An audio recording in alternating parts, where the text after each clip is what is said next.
Hey, All right, yo. we are live. Guilty. Hello, world. It's Jess. And Dwight. Oh, and Dad. Happy Wednesday. You keep talking. I'm going to see if I can make this thing go away in the background. Okay. Today I think I had a bug living in my hair that I didn't know about. I went to blow dry it. I flipped it up like I didn't wash it. I just like it's curly. Shouldn't wash it every day. So I went to blow dry and flipped it upside down to scrunch it, and this little bitty bug flew out of my hair and away into the atmosphere. And I was like, happy to be a habitat for you, buddy. You're like a terrarium. I have my own ecosystem. Happy to be supporting life. Yeah. So On that note, there's my.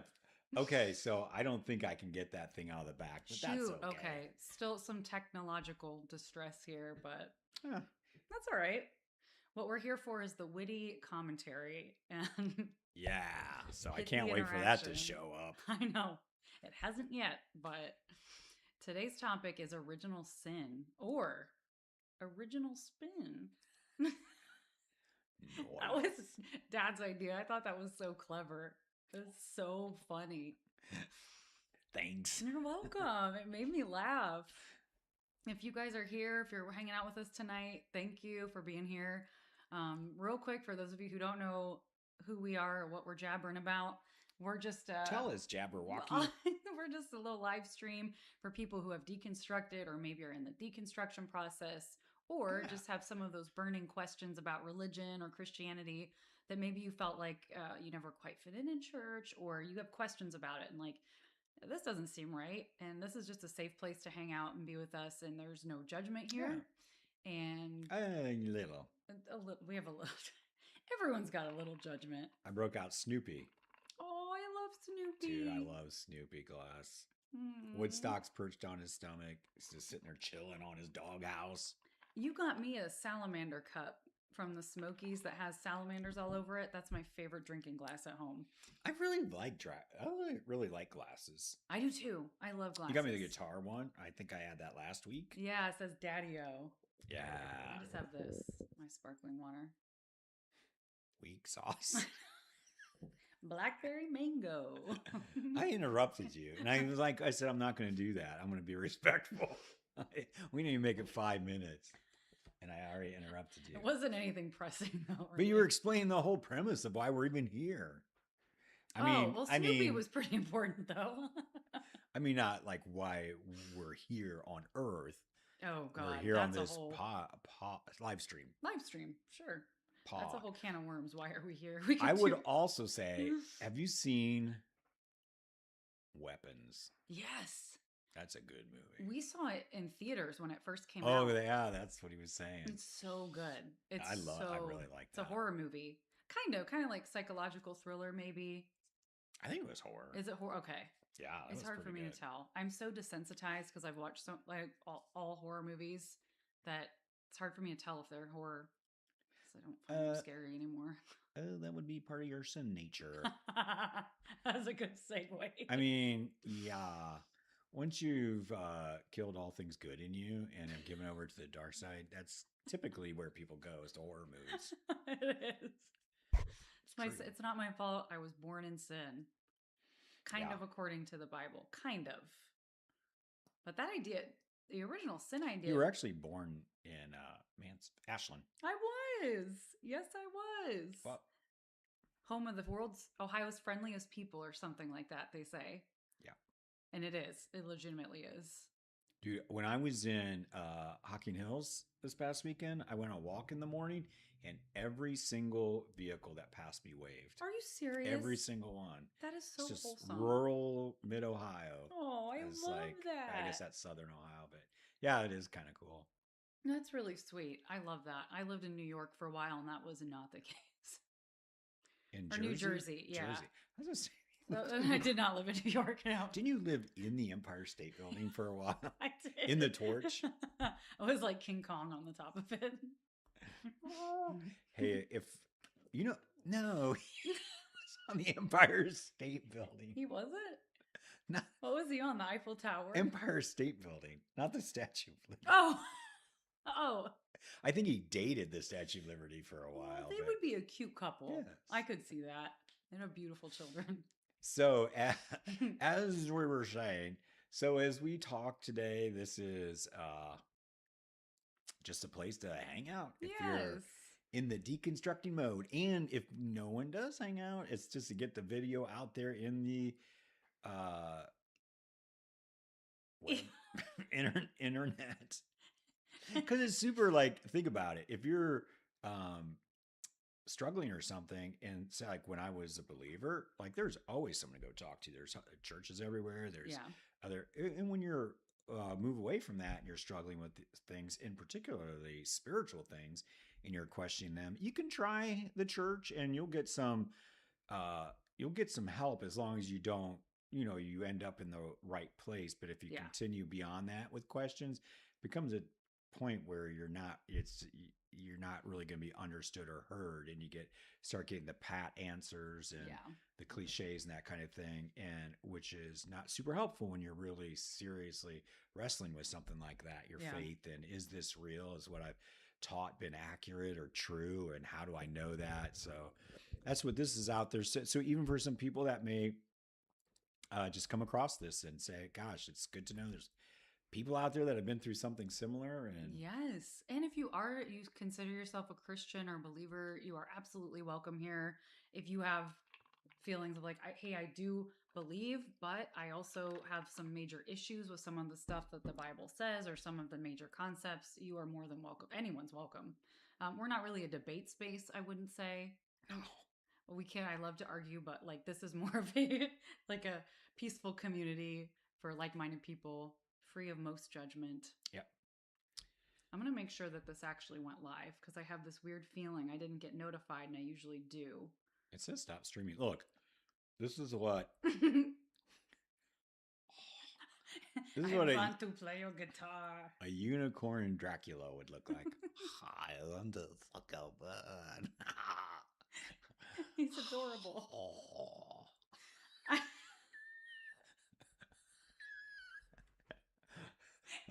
The one person watching leaves the chat. Leaves This the channel. They're like, no, this I can't do. I've been taking those online lessons for a while. Oh no, it is. Look. I've been taking these online lessons, and the guy recommended, he said, you really shouldn't be playing with a pick that's less than 1.2 thickness. And I was playing with 0.78 thickness. See. I was playing with floppy doppies. It's even got like a thumb grip. Oh, it's grippy. That's real grippy. It really it's just in your mouth. It really helps you pick more effectively. Hi, babe. Hey, welcome how's it going? It's still so funny to me when we actually have people watching. I'm like, it really helps me do the pick better. Oh, that's awesome. And it's super thick. It's non-floppy. It matches your if shirt. you want to do Dracula impressions. That was a good one. Thanks. Now New Frankenstein. It's like a bolt. I knew exactly what it was. I knew that. That's so funny. Okay, so we're really here to talk about some pretty serious Original sin. To kick off, why don't you tell us what original sin actually is, just in case somebody's unfamiliar with that concept? Well, it's just my understanding. So, I was raised Catholic, and then later on became a Christian. So the original sin is open to all faiths. So I was just something I understood from a very young age, that you're just born with sin that passed on to you, because if you go way back to the book of Genesis, when Adam and Eve disobeyed God and ate the piece of fruit, and now had knowledge of what good and evil was, God decided to punish them and all humanity by making them have a sinful nature that really, when you're born with it, so you just can't do things good.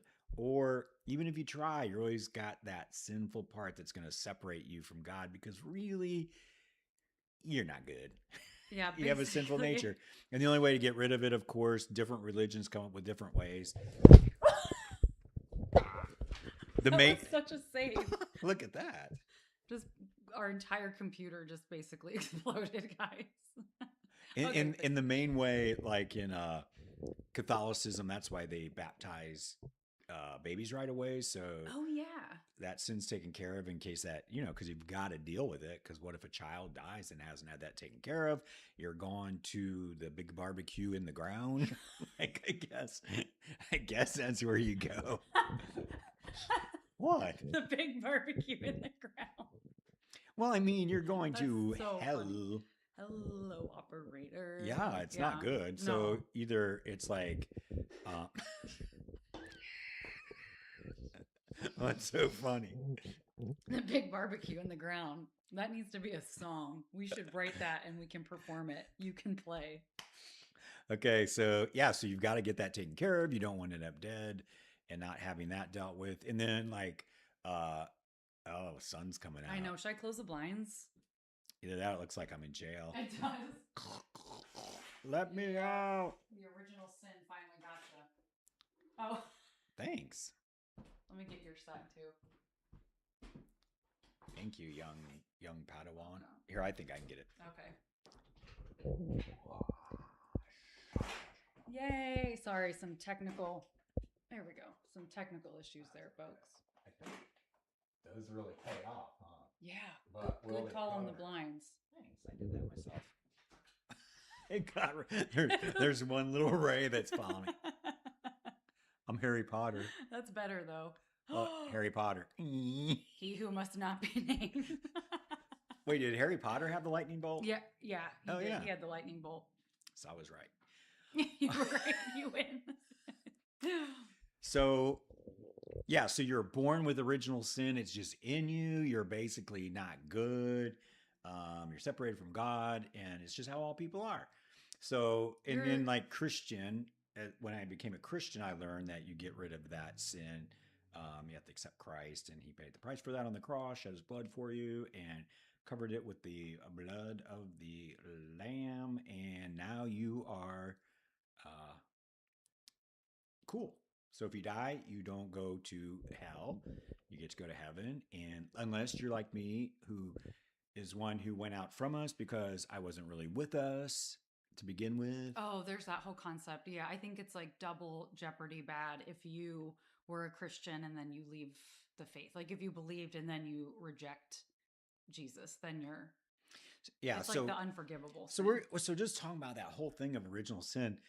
Like it was one of the many things that just became harder and harder to believe that there's really a God that set that plan up that way. Well, especially and how it came about. Yeah. Yeah. And that people are just really, I think people are just people and we're creatures. We've been evolving for a long time. I think, you look at history, you can see the evolution of mankind in their technology and their thinking and their morality and how it's changed over time. And that's just the evolution of us as a species. And just part of being human is you have the ability to do what is perceived as good things and bad things. Absolutely. And it's just, but to say that the explanation for that is that a talking snake tempted two people in a garden to eat a piece of fruit, and then God put it in everybody from then on is a fine claim, but it's just there's no way to demonstrate that. Sure. And just saying, well, look at little kids, even they're born that way. Well, I do believe humans have the potential to do good things and bad things. Yeah. That's just the nature of being human and being an animal, yes, a highly evolved animal. But it's a far leap then to make the claim that it's there because somehow that was put in all of us. And I listened to your point, a podcast today, an apologetic podcast about original sin. It was Elisa Childers, and another guy I didn't really recognize who was kind of pompous, but one of their main points was, oh, you can tell people are born with sin because if you put two babies on the ground and give them just one toy, watch how they fight over it. And that was their kind of mic drop of here's original sin. But I'm thinking there's that's a really enormous claim to say two babies want the same toy. That means they have a sin nature because however many thousands of years ago a talking snake talked some people into eating magic fruit. Like that's just a really huge claim. And they also kept arguing that what the guy in the debate or in the podcast said he had studied genocide for 25 plus years, which is pretty horrific. And he goes, you can't study and look at genocide long enough without coming to the conclusion that human beings have a sin nature. The interesting part about that is that God commands actually a ton of genocide in the Bible, like a lot, and infanticide.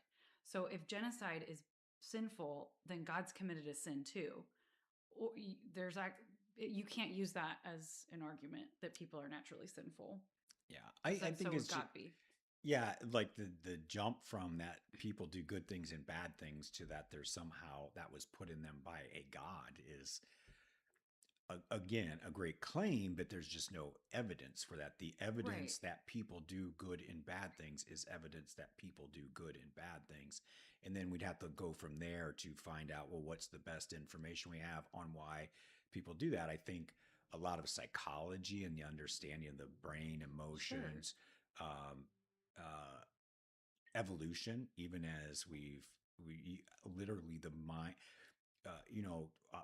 200 years ago, people weren't teaching their children you don't own other people Yeah. because the thoughts had not evolved to that. Like that's everybody's equal and should be free. That was an evolution of mankind's morality and thinking, and that's it wasn't. They weren't doing that because there was a sinful nature in there. It's because we are evolving and things we used to find acceptable, and people used to do things that are acceptable, even like so much of in the Bible Yeah. that I was going to say you that. just looking at those older cultures where women were property and you could buy them, sell your daughters, you could buy slaves, you could, go to war and wipe out the infants and keep the little girl virgins. If you found a hot woman you wanted, you could just take her and make her your wife. And like, there's Ugh. just things today, society as a whole, thank goodness, because I think we continue to evolve, would say that's not acceptable. Right. Are there places in the world that still think differently? Absolutely, because I think it's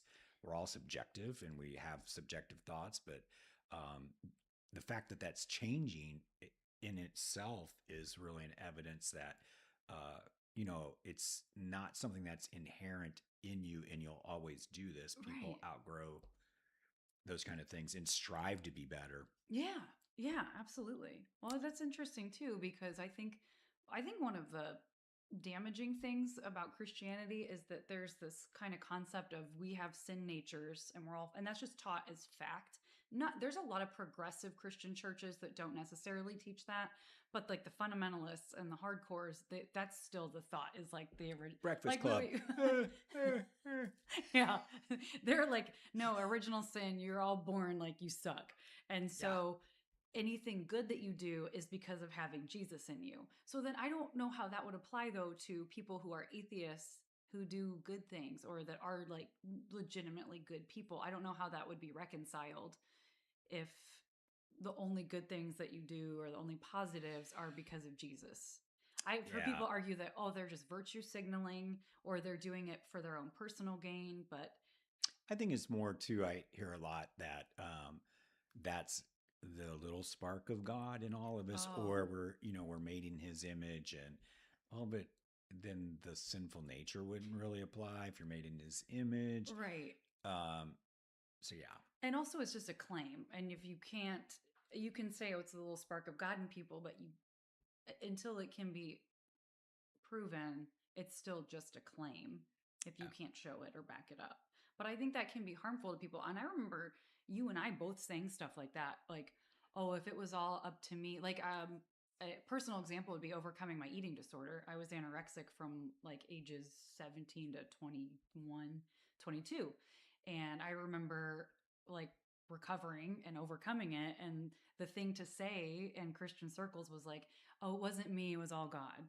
But I was the one going to therapy. I was the one going to support groups, and I was the one that overcame my eating disorder. And so it Yeah. takes away that kind of sense of agency of you do have control over the positive momentum in your life, and you are the one that can do stuff about it. And even in that podcast that I listened to, they talked about the danger of the self-esteem movement, which was in large part sparked by some guy, I can't remember, an Ayn Rand, and just like kind of like the power, the internal power of humanity. And they were talking about how that's a negative thing, is that positive self-esteem. And I think that can be really damaging because it takes away your power of like, no, I can do and overcome things on my own, and you just don't take credit for anything. Yeah. Which is not a bad thing to do. True. Thanks. I agree. I think it's interesting. I wrote this down. Is like, why would God have put the serpent in the garden in the first place? Because I feel like that's like the whole story is he made the beautiful Garden of Eden and everything is perfect. And sidebar, because this is something interesting. It says in there in Genesis that Adam, the first man created, first tried to find a mate amongst all of the animals, but he was unsuccessful. I don't have much to comment on that, but like, do the math, folks. I think there's a reason there's not a lot of follow-up context on that. So then, dude, that is an amazing thing that it was never addressed. Like we talk about all the animals on the ark, but we never talk about like the dating game animals. Like who of these animals are gonna be your mate? I'm like, what? well, Wait, what? Like who will be a suitable helper? Flamingo? But I think they all talked. So like you could at least have conversations with them because the snake talked and that didn't seem to surprise anyone. So maybe it was like at that time they all talked. So maybe you just interviewed the different ones and it wasn't like a mate to like, you know, that mate, but maybe it was just like a conversation mate. Okay, I see. A companion or something. A companion. Like, okay. I'd choose a hippo. As a companion, not like why? They're just so like round and you could just slap their bellies. I love things with big bellies. Like just want to slap them and like puppies with their big bloated bellies that you just want to like rub. Like the Grinch, like his little pot belly. Oh my gosh. So cute. That is grotesque. My favorite chickens are my big plump girls and they got big round bellies. And when I'm holding them, I can feel them. I say, who's got a big belly? I know, it's so weird. I know, it's so weird. Wow. Okay, so that you would choose a hippo. I choose a hippo or a manatee. Who would you choose as a companion? I'd have to really think about that. I know, it's a big question. Yeah. But anyway, he found none of those are going to be really good, suitable helpers, and or a suitable mate. So then God put him into big sleep, deep sleep, took one of his ribs out, made Eve, and then they were very happy together, nude, I must say. Oh my goodness. And they didn't like even think about it, or so there was no shame or anything. It's like the 60s. The garden was like Woodstock. Yeah, it was. You know, that's funny. The song Woodstock, by the way, by Crosby, Stills, Nash & Young, on their Deja Vu album. I think it's Deja Vu album. But that the song Woodstock, that's what part of the chorus is. We've got to get ourselves back to the garden. Oh my gosh. They're talking about like trying to get back to the original garden where everything was peaceful and cool. Aww. So unless a snake comes along, tells you eat a fruit. God dang it. And you eat it. A big problem there, really, I think we've talked about it before, is they did not have the knowledge of good and evil. So you could not know, like, disobeying God was not good, or you couldn't know it was evil. You just couldn't, because it says afterwards they ate it and suddenly they knew good and evil like God. Yes. So then if literally it's on the tree of knowledge of good and evil, even if he said don't eat from that tree, they have no concept of disobedience as a sin. They literally do not know good or evil. And then also God literally set them up by sending a talking snake in there, which he would have had to create and allow it to go in the garden and tempt them. That wily old serpent. I know. He had a forked tongue. Oh, Slewfoot. Slewfoot What with a does cloven tongue. Mike always say? The devil's reach is long. That's like his favorite. It is. It always makes me laugh. He likes that filthy lucre.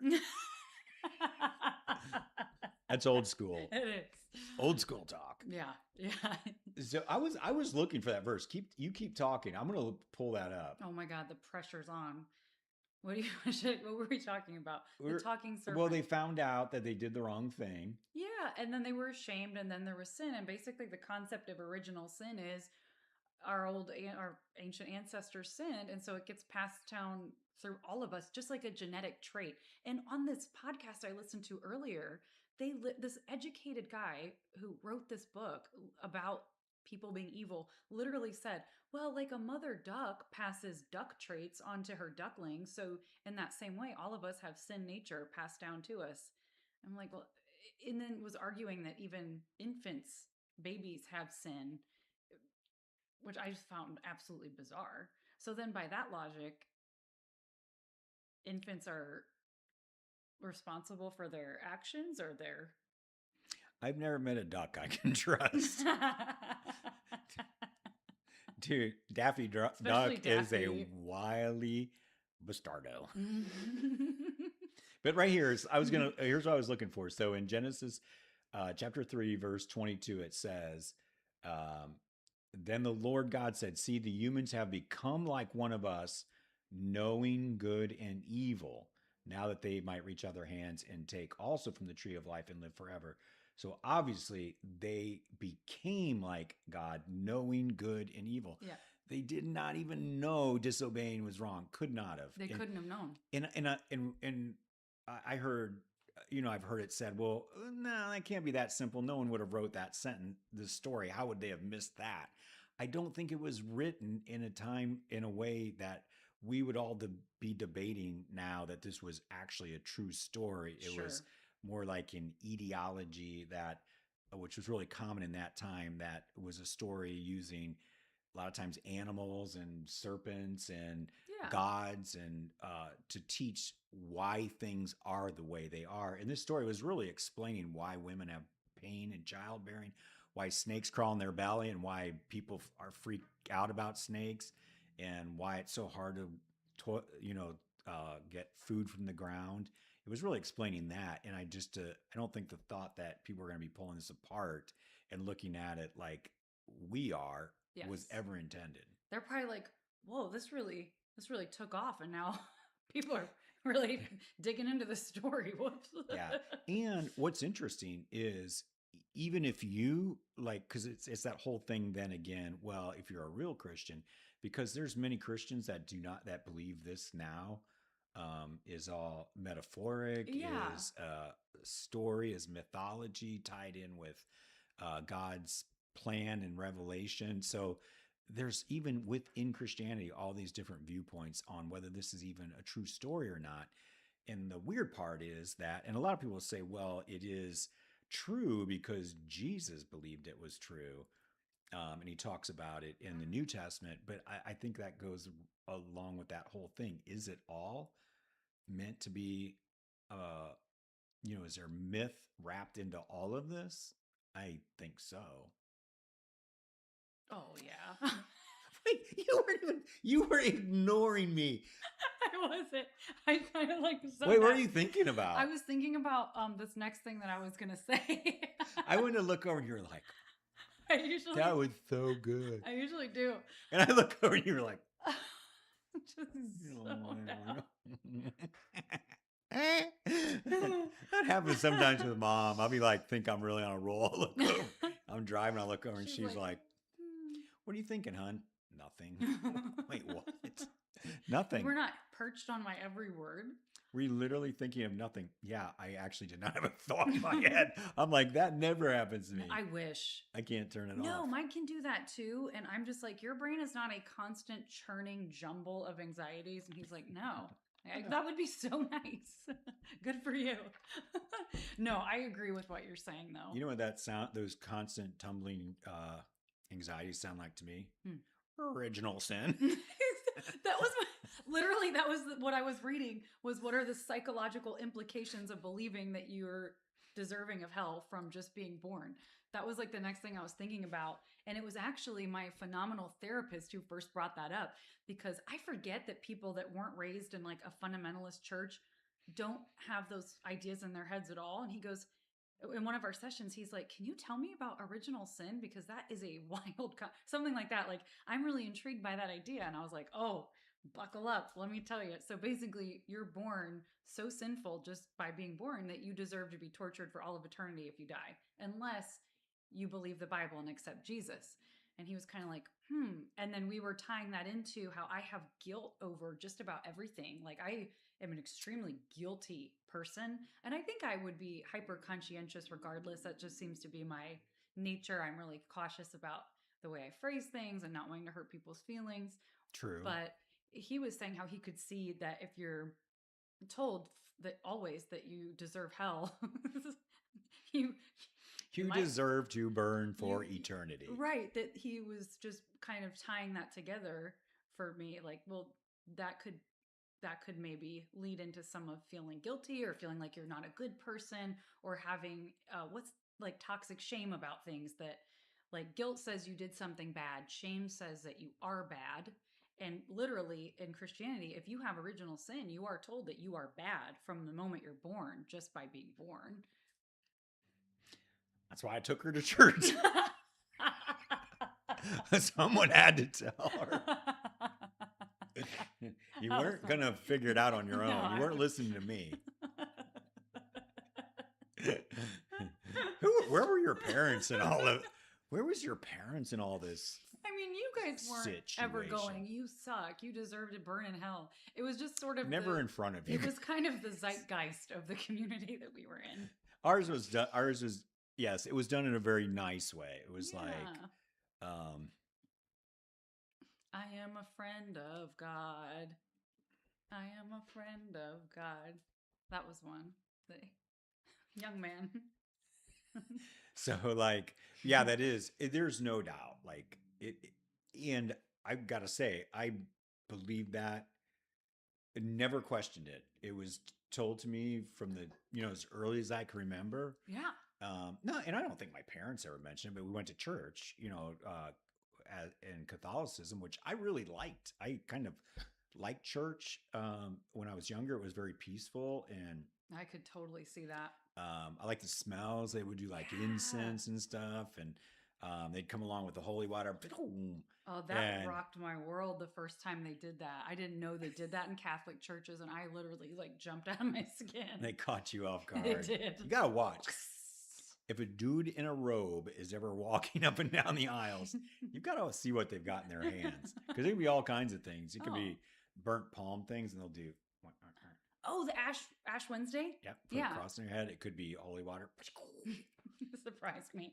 I was like, but I liked all that. I liked all that, and it was peaceful and everything. And the thing I did like about Catholicism was that it wasn't like. It wasn't so much a relationship, so there wasn't that pressure, because the pressure of a relationship with an invisible, non-speaking individual is really challenging. Like, it's really hard to build on, let's say. And the weird thing is what really freaked me out is when I realized the all-knowing, all-wise God had the exact same voice that I did. Same. In my head. That was weird. It's like, God, we're all in trouble if I'm in charge of this show. But I really liked it because that emphasis wasn't there. It was, if you go and do the things, go to confession, get first communion, all that, you're all good with God. And really, if you do something during the week, just catch it on the next time around, and you're all good. And I kind of like that too. At least it was tangible and practical. Now, there were issues with Catholicism I didn't really care for, which... Oh. Spotlight. Say less. Yeah. So, but anyway, I don't know what that had to do. Same concept. So that whole idea that you're born with that you constantly need this payment for your sin ongoing, and to have things right with God, whether through a priest or confession, or then later in Christianity through Jesus Christ. He's the high priest, and he's the one that's the mediator, and he takes care of all of that. But honestly, everybody, every Christian I know keeps sinning a lot, and Yeah, it doesn't. but it's just they. I think they're able to have the Holy Spirit uh, attributes of the Holy Spirit, so it kind of makes your sinning not look quite as bad because you're doing some nice things Or too. What because I've learned, like especially being on staff as a pastor for 3 years, Christians are sinning as much as anybody, and not just the little ones, all the big ones, all like of them, because they're and it people. It's it people. makes it more fun too because like you especially I think that this was I heard someone say this. They were like, especially with sexual sin, they do that thing where it's taboo, so then they're like, oh my gosh, I could literally go to hell for this. It like makes it more fun because they've just raised the stakes. So they've just upped the enjoyment factor, which was an unintended consequence, but it is kind of true. They should have thought that through. They really should have. But I also think that original sin concept can almost kind of be, at its very worst, a cop out because you don't really have to take responsibility for doing something wrong or hurting somebody because it's like, oh, well, it's literally the devil made me do it. So instead of taking full responsibility for your actions and saying, like, I, Jessica, hurt you and did something wrong, well, it's my sin nature. It just to me feels like a big cosmic cop out, which is yeah, harmful, I think. yeah, I do too. And because end of the day, if you're gonna start being nice to your spouse, you're gonna change Oh, the yeah. things in you that are not being nice, and you're gonna do the work. You're gonna figure it out. What's going on? Why would I treat someone like this? And you're gonna change, or it's not gonna change. If you're Yeah. waiting for God to show up and make that happen, it ain't happening. If you No. want to overcome, I mean, I overcome an addiction. I don't know how many groups and classes and stuff I led men with pornography, and that like they're all waiting. Like you could talk it to death, and you can be waiting for God to zap you or something to make this all go away. But until you just turn it off, put it down, and quit looking at it, it's ultimately gonna is what it takes. And when it's set up as like, well, I'm just powerless because I'm a sinner and I'm horrible, and God's not changing me, and woe is me, like it, it really sets you up for failure practically. It's like Yeah. people can overcome amazing things, and people overcome amazing things by themselves. Yes. Eating disorder. I think the whole system of Alcoholics Anonymous was set up because uh, like because I'm a recovering alcoholic, so when I got in there, and when most I mean every alcoholic I know that came through AA, if you told them when they got there that it's all up to you, you've got it, you're going to do this, I no one would believe them because they're all broke Yeah. and they've screwed up so many times because of alcohol. Oh. And in the very first step is you have to believe that you're powerless, and then a power greater than you can restore yourself. It's all getting it out of your hands. I don't think because it's true. I think it's because people are so down on themselves. They don't believe they can do anything. They've screwed up everything. Yeah, that's a And good point. That it they is, almost can't believe like but God will not write a fourth step for you. He will not take a moral inventory for you. He will not make amends for you. He will not go show all the things that actually are the things that you need to do to have a change of heart and a change of life. You must you do. have to do it. And no one's doing it for you. God doesn't make those. And you could watch the ones who did the first three steps are you could are pretty easy because they're kind of like Christianity. There's no evidence or proof. You can just say it. But the Yeah. fourth, fifth, sixth, all the rest of the steps are things you actually have to do if you want things to change. And you could just watch to a person if they stopped at those first three steps. It was called a they'd say, hey, he's a three stepper because they'd get do the easy part where you could say, oh, I'm no good, I can't do this, God, where are you, God, you got to do this for me, I can't believe in God, whatever. But when they would finally get to the point where they would even if they said my higher power is AA or my higher power is that tree outside, and I knew a person who had great recovery from drugs, alcohol, and her higher power was a tree, Really? because all the whole idea was to get it out of your mind that you were getting help from somewhere, Okay. because most people think they're so powerless when they get in there. Aw. So and without fail, when someone would get past those third steps and then start doing what you've actually got to do, write down all the things I've done in the past, Yep. all the things that had been done to me, all the anger, all the resentment, all of that. You and then you write that and then share it with your sponsor and then go make amends. That's when the real change starts happening. That's such a good, And it's yeah. all you've got to do it. It Like, is. Until you put it into motion. I think that's very similar to the eating disorder. I remember of like there were I would go to see this counselor and she wasn't even great, but there was some stuff that it was like helpful to talk about. And at first, several times it's all talking and I was doing a lot of praying. And when it came to the actual thing where it was like now we're doing I don't thing where I like wouldn't eat around people because I didn't want people to know that I ate, which hey, I like it is it addiction something stuff to be is like true. powerful, like in It that, is. And that was or the next disorders or whatever. exactly it is. It's very powerful. And she was the next step was for me to bring in food and eat with her and I literally never went back. And then kind of fell back into like the eating disorder stuff again and then eventually but until I actually started doing stuff and not just praying about it and not just hoping or thinking or talking about it but until I was like okay I'll go to a family event and I will eat with people and I won't weigh myself every day and all these until I actually started doing physical things and it was me doing it. It was me actually doing those things that it started to change. So Yeah. same kind of thing. And I think the idea of like a God or somewhere, someone greater than you, or a belief in that is fine if that's what it is, because it's a belief. It's, you can't, Yeah. you're not proving it, there's not evidence. And you want to believe that there's someone greater than you or some spirit, and there could be, like, who knows what's out there. My whole thing with the Christianity was the way it's just taught in the Bible. I just could not believe in that God any longer Yeah, because there's yeah. just too many contradictions, too many loopholes, too many things that do not make sense, story plot lines that do not flow, and Yeah. prophecies that aren't fulfilled and are incorrect and all that kind of stuff. Or were To written where, after the thing actually happened. yeah, and Yeah. that's where, and that was my still the whole challenge, I think, if with Christianity and me, if I would have been presented that idea from the beginning that, hey, there's not evidence for this. Yeah, you can, people do apologetics and they do their best, but apologetics is basically giving reasons to people who already believe. It's not like evidence, true evidence. Right. But because that's not there, we're talking about an invisible God. Yeah. And like, and you, it's just faith. Then there's no disappointment when when you find out these things aren't what they said. The mistake that was made with me is that a fundamentalist background tells you that this is God's inerrant word.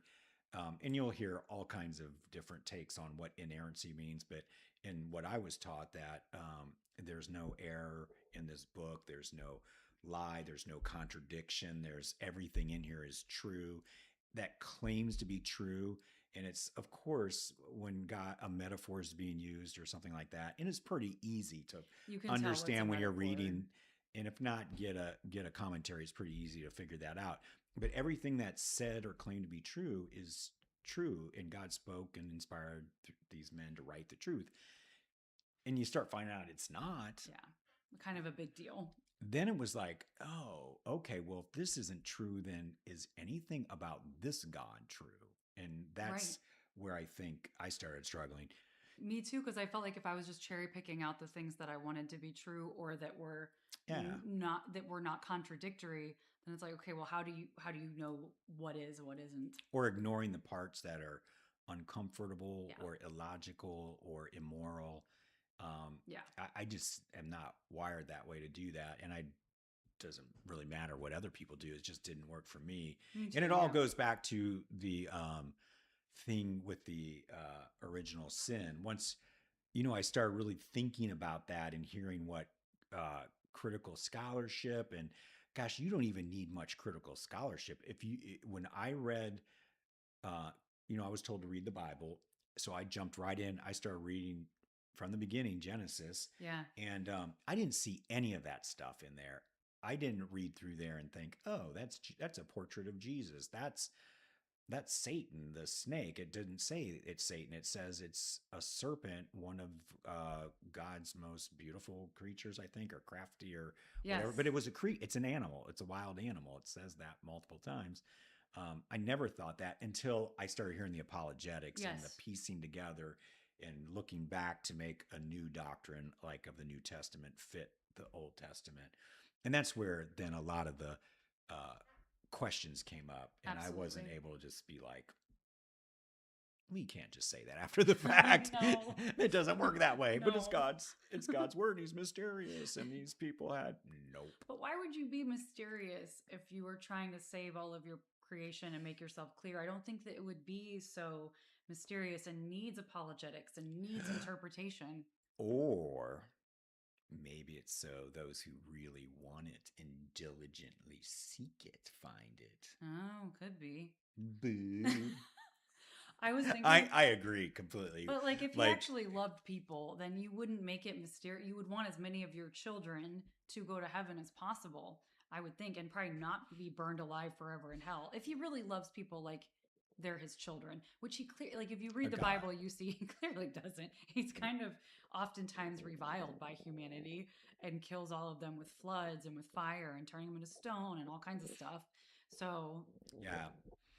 That was the other part with the original sin is that then it really became a logical moral challenge for me to continue believing that Adam and Eve, without the concept of understanding of the knowledge of good and evil, could not have disobeyed no. when they ate the fruit, and then they did. Then they had the knowledge of good and evil. Now they understood, but it was too late, I Yeah. guess. And now, not only like, so if I'm thinking like any parent would say, "Oh, guys, I got that backwards. I should have waited till you could understand, or I should Yeah. have first explained good and evil and all that, or put it in your mind so you really." Uh, any good parent would do that. And like the last thing they would do is like, not only am I going to punish you, but every human being from here on, and the result is death, which in the Old Testament was death, and then later it grew into the mythology. I mean, doctrine of hell. Hell. In The big barbecue in the ground. yeah. So then now these people who didn't have the knowledge of good and evil were punished for it. All humanity was, and then we see, but this wasn't any solution or anything. So like No, there that's wasn't that wasn't a good plan. It wasn't a teaching moment. It wasn't anything like that. Everybody now has this sin thing in them that separates them from God. So then the whole world remains separated from God, and he's upset because they're sinning with the sin nature that he put in that he them. literally made. And he literally made the serpent and like knew all that was going to happen. So now I got to drown them all. And right.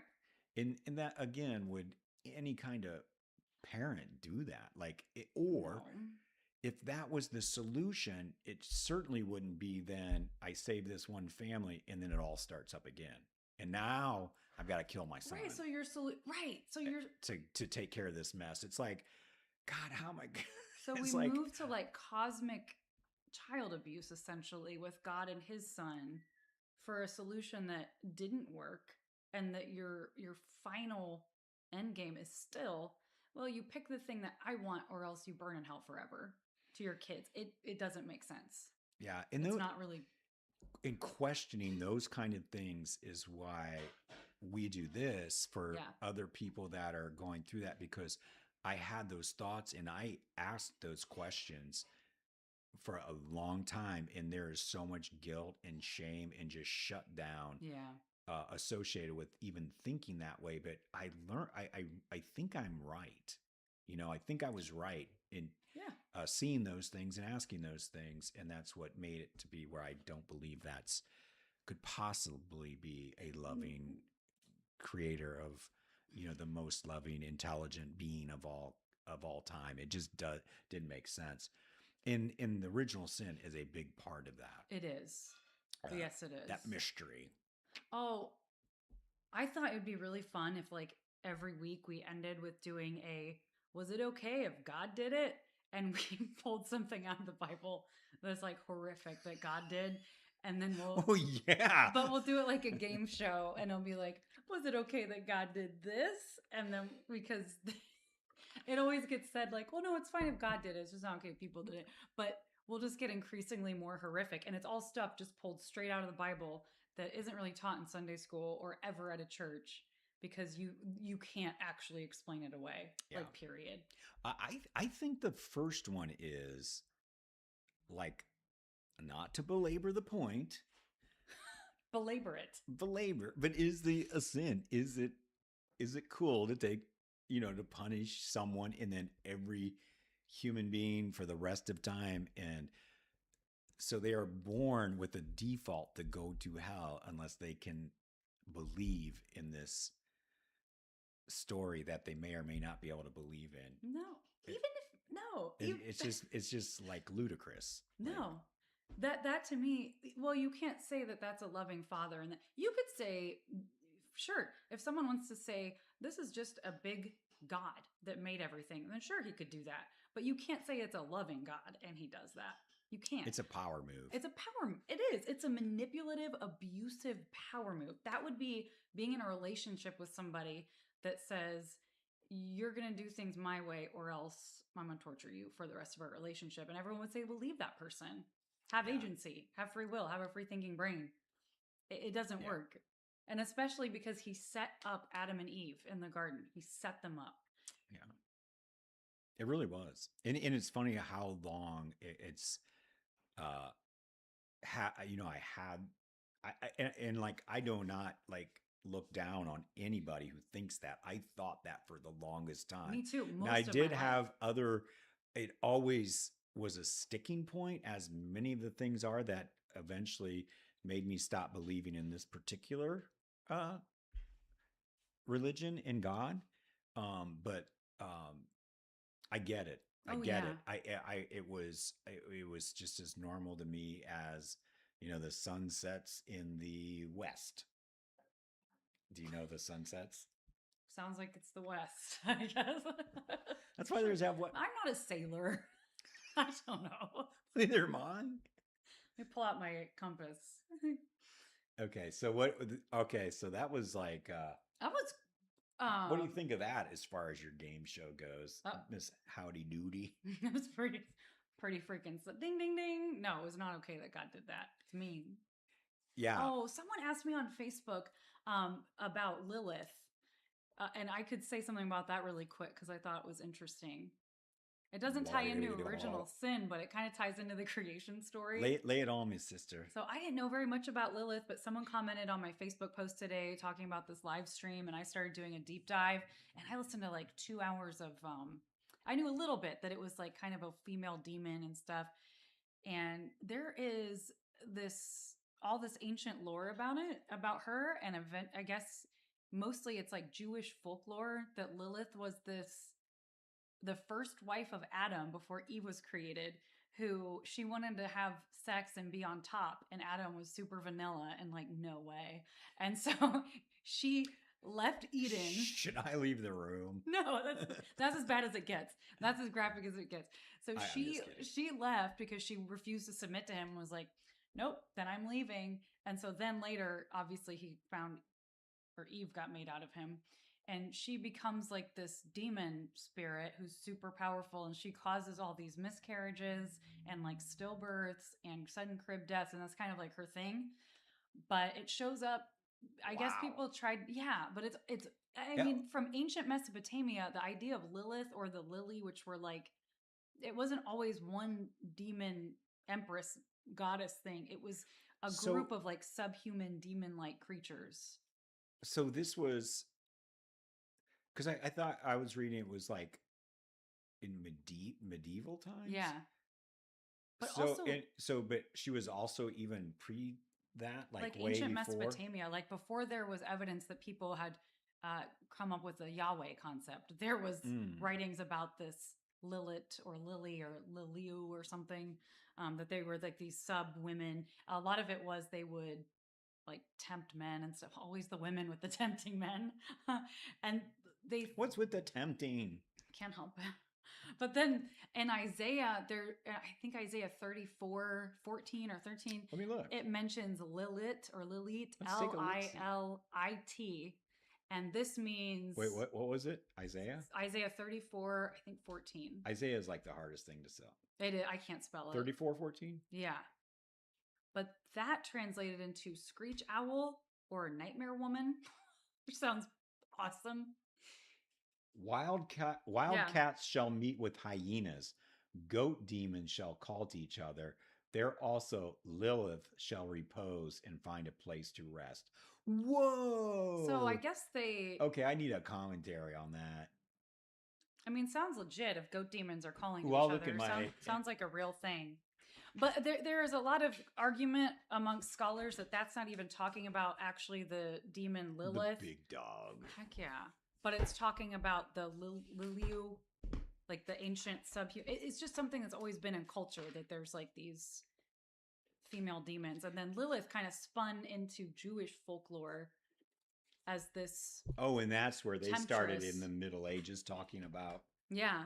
like the medieval times. It Yes. got into the Talmud. Yes, it did. Yeah. Now, not all Jewish scholars agree that there's like an actual Lilith demon presence, but that she was a huge part of lore even well before any of this. It was just interesting that the mention to her in the Bible even got ascribed to this old. But it is like the Bible does combine a lot of old beliefs and kind of superstitions and folklore and legends and stuff. So I guess it's not shocking that it's in there. Yeah, what does yours say about it? Lilith is a hostile goddess associated with the night in Sumerian mythology. In later Jewish folklore, she is known as Adam's first wife who gives birth to demons. Oh yeah, yeah. Because get this, if he had, this is funny, if he would have like accidental sexual emission during the night, that would be attributed to like Lilith. And then that made her, but she did it on purpose. And then that would make her pregnant. And then her like Adam spawn is like half demon, half Adam. And she'd have demon babies.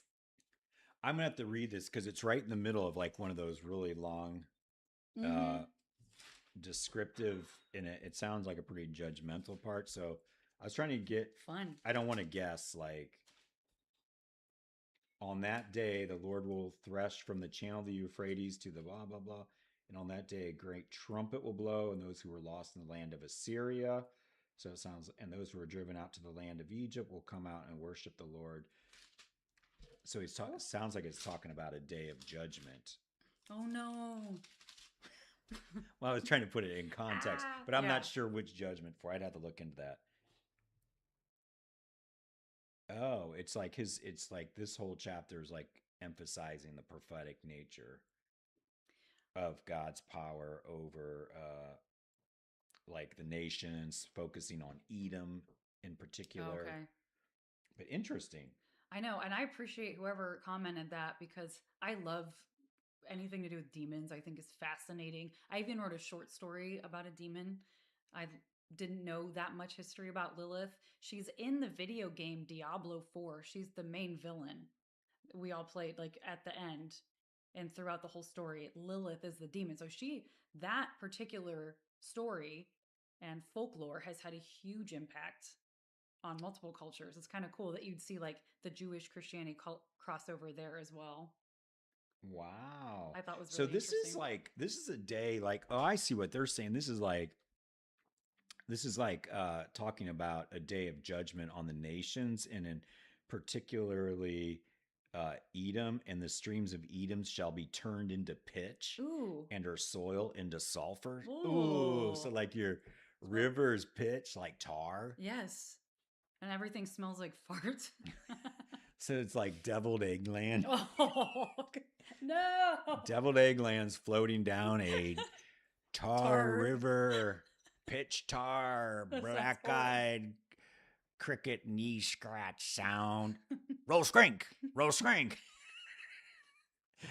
Was that like those old radio broadcasts? No, that was from Bongo Fury, Frank Zappa, Oh. Captain Beefheart. Okay, and night and day it shall not be quenched; its smoke shall go up forever. But so it's like showing how bad things are going to be when God's judgment comes on it. It says, "The hawk and the hedgehog shall possess it; the owl and the raven shall live in it. Aw. He'll stretch out a line of confusion over it, the plummet chaos over its nobles." They shall call it no kingdom there, and all of its princes shall be nothing. Thorns shall grow over its strongholds, blah, blah, blah, blah, blah. But it shall be a haunt of jackals, an abode for ostriches. Wildcats shall meet with hyenas. Goat demons shall call to each other. There too Lilith shall repose. Nah. So That was the goat demon. that's going to be pretty bad. Wow, mojo. that sounds awesome, actually. Oh, yeah, buzzards are going to be there too. I love buzzards. Okay, what about an owl? Love. Especially love owls. And goats, especially goat demons. You're not even taking it serious. No, I'm not. Because as soon as you throw out goat demons, it's hard for me to take any of it seriously. Dude, there's demons in the Bible. Like everywhere, yeah. Yeah, so stop. The Bible is into the demons. They stopped. Yeah. Or do you think there still are demons? No, I don't. Do you think there's demons? Oh, I was like, wait a minute. No. It's just like there. I don't think there's all angels. No, I don't think there's angels. But you know, if someone else does, hey, I'm not going to argue about it. No, that's fine. That's some totally people think. Some people think that like animals are angels, dogs and stuff like that. What? Do they? Oh yeah. Oh, I mean, I could see that more so. Cardinals, like a lot of people think cardinals are spiritual. Like they'll be like a symbolic of like a passed away loved one, right? Yeah. Is cardinals, yeah. They always remind me of like red birds in Ohio, but I'm that way. I know. I'm wired that way. I am not superstitious, but I'm so sentimental that it like borders on superstition. I'm a little stitious, as Michael Scott Michael would Scott. Say. Okay. Well, we completely drifted. Yeah, but that was good. Lilith. I didn't know there was a Lilith in repose. She was super cool. She also kind of became like a feminist icon because she refused to submit to Adam and she just split and then she became like a freaking demon goddess. Yeah, you don't Google it unless you want to see like ancient pictures of moods. Oh, now everyone's going to be Googling it. That's not helpful. Oh God, all the people I used to help out of the pornography. You released Lilith into the world. You do just relapse. There'll be relapses all over the place. Guilty. Sorry. That's not what people thought they would get out of this. I think this was a very entertaining. Time for myself. I don't know what anyone else would think, but I had fun. I don't know. I had a blast. I love doing these with you. It's so fun. Okay, good. So we'll come up with something really interesting to talk about next week too. We'll be here next week. Yep. And thank you everyone for joining us. Those of you that were here. Hey, and if you come across this and you're like, "Gosh, I was thinking about, I'm having all these thoughts and stuff about my faith, and I don't know who to talk to." Check out Justin at the Deconstruction Zone. Apologia. These are all YouTube streamers, and also TikTok. Leaving Faith with Sarah's really good. She's so sweet. Yeah. And super, super intelligent too. Don McCallan. So there's some things to check out. Yeah, and Deconstruction Zone's going live now. Or that might have just been a new post he put up. Oh, I think he might go live Wednesdays though. Yeah, I think he goes live Wednesdays. Okay, woman. I don't think you're supposed to correct me. I'm going all Lilith. Go put on your Ouija, and I'll be with you in a minute. You don't freaking talk back to your father on public. Not according to the Bible. I have to go to the outskirts of the community now for the next month and more. Or I happen to have a stone. Also look out for my memoir that's going to be coming out in the next year, Stoned. It's going to be good. And also a duck. Okay, well, I think we can do no more. Thanks so much and have an awesome week. Peace.